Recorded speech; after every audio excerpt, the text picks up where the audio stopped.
देवी महात्म्य अध्याय 03। इस अध्याय में सेनापतियों सहित महिषासुर का वध। ऋषि कहते हैं, दैत्यों की सेना को इस प्रकार तहस-नहस होते देख महादैत्य सेनापति चिक्षुर क्रोध में भरकर अंबिका देवी से युद्ध करने के लिए आगे बढ़ा। वह असुर रणभूमि में देवी के ऊपर इस प्रकार बाणों की वर्षा करने लगा जैसे बादल मेरुगिरी के शिखर पर पानी की धार बरसा रहा हो। तब देवी ने अपने बाणों से उसके बाण समूह को अनायास ही काटकर उसके घोड़ों और सारथी को भी मार डाला। साथ ही उसके धनुष तथा अत्यंत ऊंची ध्वजा को भी तत्काल काट गिराया। धनुष कट जाने पर उसके अंगों को अपने बाणों से बींध डाला। धनुष, रथ, घोड़े और सारथी के नष्ट हो जाने पर वह असुर ढाल और तलवार लेकर देवी की ओर दौड़ा। उसने तीखी धार वाली तलवार से सिंह के मस्तक पर चोट करके देवी की भी बाईं भुजा में बड़े वेग से प्रहार किया। राजन, देवी की बाह पर पहुंचते ही वह तलवार टूट गई। फिर तो क्रोध से लाल आंखें करके उस राक्षस ने शूल हाथ में लिया और उसे उस महादैत्य ने भगवती भद्रकाली के ऊपर चलाया। वह शूल आकाश से गिरते हुए सूर्यमंडल की भांति अपने तेज से प्रज्वलित हो उठा। उस शूल को अपनी ओर आते देख देवी ने भी शूल का प्रहार किया। उससे राक्षस के शूल के सैकड़ों टुकड़े हो गए। साथ ही महादैत्य चिक्षुर की भी धज्जियां उड़ गईं। वह प्राणों से हाथ धो बैठा। महिषासुर के सेनापति उस महापराक्रमी चिक्षुर के मारे जाने पर देवताओं को पीड़ा देने वाला चामर हाथी पर चढ़कर आया। उसने भी देवी के ऊपर शक्ति का प्रहार किया, किंतु जगदम्बा ने उसे अपने हुंकार से ही आहत एवं निष्प्रभ करके तत्काल पृथ्वी पर गिरा दिया। शक्ति टूटकर गिरी हुई देख चामर को बड़ा क्रोध हुआ। अब उसने शूल चलाया, किंतु देवी ने उसे भी अपने बाणों द्वारा काट डाला। इतने में ही देवी का सिंह उछलकर हाथी के मस्तक पर चढ़ बैठा और उस दैत्य के साथ खूब जोर लगाकर बाहुयुद्ध करने लगा। वे दोनों लड़ते लड़ते हाथी से पृथ्वी पर आ गए और अत्यंत क्रोध में भरकर एक दूसरे पर बड़े भयंकर प्रहार करते हुए लड़ने लगे। तदंतर सिंह बड़े वेग से आकाश की ओर उछला और उधर से गिरते समय उसने पंजों की मार से चामर का सिर धड़ से अलग कर दिया। इसी प्रकार उदग्र भी शिला और वृक्ष आदि की मार खाकर रणभूमि में देवी के हाथ से मारा गया तथा कराल भी दांतों, मुक्कों और थप्पड़ों की चोट से धराशायी हो गया।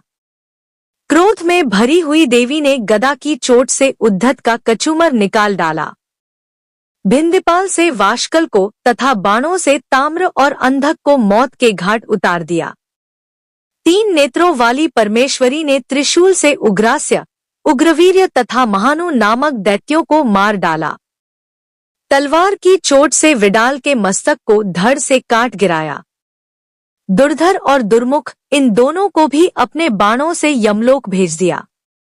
इस प्रकार अपनी सेना का सहार होता देख महिषासुर ने भैंसे का रूप धारण करके देवी के गणों को त्रास देना आरंभ किया।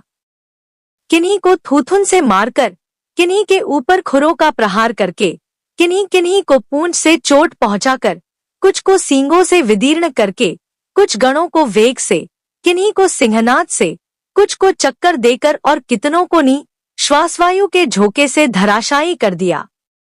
इस प्रकार गणों की सेना को गिराकर वह असुर महादेवी के सिंह को मारने के लिए झपटा। इससे जगदम्बा को बड़ा क्रोध हुआ। उधर महापराक्रमी महिषासुर भी क्रोध में भरकर धरती को खुरों से खोदने लगा तथा अपने सींगों से ऊंचे ऊंचे पर्वतों को उठाकर फेंकने और गर्जने लगा। उसके वेग से चक्कर देने के कारण पृथ्वी क्षुब्ध होकर फटने लगी। उसकी पूंछ से टकराकर समुद्र सब ओर से धरती को डुबोने लगा। हिलते हुए सींगों के आघात से विदीर्ण होकर बादलों के टुकड़े टुकड़े हो गए। उसके श्वास की प्रचंड वायु के वेग से उड़े हुए सैकड़ों पर्वत आकाश से गिरने लगे। इस प्रकार क्रोध में भरे हुए उस महादैत्य को अपनी ओर आते देख चंडिका ने उसका वध करने के लिए महान क्रोध किया। उन्होंने पाश फेंककर उस महान असुर को बांध लिया।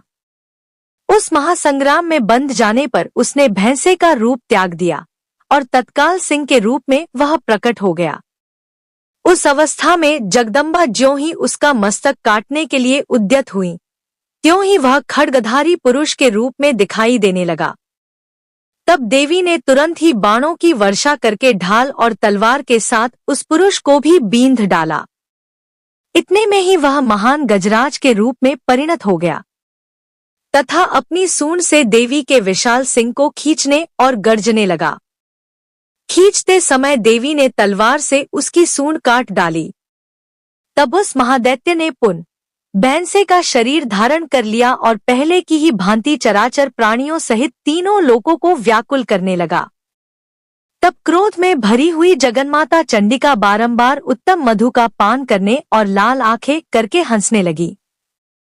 उधर वह बल और पराक्रम के मद से उन्मत्त हुआ राक्षस गर्जने लगा और अपने सींगों से चंडी के ऊपर पर्वतों को फेंकने लगा। उस समय देवी अपने बाणों के समूहों से उसके फेंके हुए पर्वतों को चूर्ण करती हुई बोली। बोलते समय उनका मुख मधु के मद से लाल हो रहा था और वाणी लड़खड़ा रही थी।